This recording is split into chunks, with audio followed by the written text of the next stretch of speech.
এখনো মানসিক রোগের চিকিৎসা নিয়ে কিন্তু আমাদের মধ্যে একটা ট্যাবু, ভয় বা একটু লজ্জা, দ্বিধাবোধ।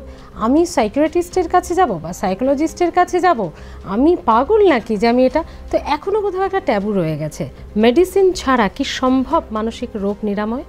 আমি যেদিন পোস্ট গ্রাজুয়েশনের কাউন্সেলিংয়ের পর সাইকিয়াট্রি সাবজেক্টটা নিয়ে আমি না বাড়িতে ঢুকতে পারছিলাম না, ভাবছিলাম যে এ তো পাগলের ডাক্তার বলবে, নিয়ে কি ঠিক করলাম না ভুল করলাম। এখন আমার চেম্বারে রোজ যটা পেশেন্টকে আমি নাম লেখাতে পারি না, সেই তারা বসে থাকে যে পাশে অন্য দিন কবে আবার তার অ্যাপয়েন্টমেন্ট ডেট পড়বে। সাইকিয়াট্রিস্টকে আক্ষরিক অর্থে বাংলা ভাষায় বলে মনোরোগ বিশেষজ্ঞ, চলতি বাংলায় বলে কিন্তু সবাই একটাই, পাগলের ডাক্তার। মনোবিদ কিন্তু আমরা নই, মনোবিদ মানে সাইকোলজিস্ট। এক চ্যানেল তো সেদিন আমাকে মনোরোগীও বলে দিল, মনোরোগী ডক্টর রঞ্জন ভট্টাচার্য। যাই হোক, তা সাইকিয়াট্রিস্টের মুখ দেখলে কিন্তু 3 দিন খারাপ যায়, তোমাদের কিন্তু 3 দিন খারাপ যাবে, এটা নিয়ম। সাইকিয়াট্রিস্টের পাশে কেউ বসে না। এই যে তোমাদের এখানে এলাম, পাশে 2জন মহিলা সুন্দরী বসেছিল আমার সাথে, মেট্রোতে দাম করে উঠে চলে গেল। না না না না না না, আপনার সাইকিয়াট্রিস্ট কোথায়, যে লেভেলটা লেখা জানি না।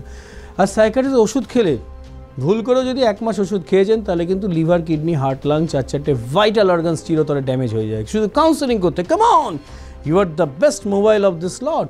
তোমাকে তাড়াতাড়ি আমি চার্জ দেবো না, চার্জ দিলেই সাইড এফেক্ট হবে।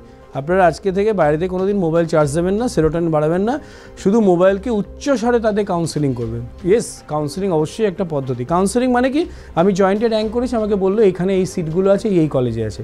Passive process. অ্যাক্টিভ প্রসেসটাকে বলা হয় সাইকোথেরাপি, সেটা শিখতে হয়। শুধু ওষুধ খেলে হয়তো 70-80% ক্ষেত্রে লাভ হয়। যদি শুধু আপনি চিন্তন মনন পদ্ধতি বা কগনিটিভ বিহেভিয়ারাল থেরাপি যেটাকে আমরা বলি সাইকোথেরাপি, সেটা করেন, তাহলে শুধু 40% লাভ। দুটো যুগপৎভাবে প্রক্রিয়া করলে একসাথে অনেকটাই সমস্যা হয়। তবে হ্যাভিং সেড দ্যাট, ডাক্তারবাবুর সাথে সম্পর্কটা কিন্তু খুব দরকার, থেরাপিউটিক রিলেশনশিপ। সেই থেরাপি মনের মতো ডাক্তার যদি না হয়, তার সাথে যদি যোগসূত্র স্থাপন না হয়, থেরাপিউটিক অ্যালায়েন্স না হয়, তাহলে এবং তুমি দেখবে সেই চরণামৃত খেয়েও মানুষ ভালো হয়ে যায়। আজকে আনন্দ সিনেমাতে লিম্ফোসার্কোমা অফ দ্য ইন্টেস্টাইন হয়েছিল, রাজেশ খান্না তখন ভাস্কর মুখার্জির মতো অমিতাভ বচ্চন ক্যারেক্টার প্লে করেছিলেন, তখন কিন্তু শেষ অবধি সে কিন্তু চরণামৃত্যু এনেও খাওয়ানোর চেষ্টা করেছিল। তাই একটা ফেইথ জন্মানো দরকার, তার সাথে আধুনিক ওষুধ প্রয়োগ করা দরকার।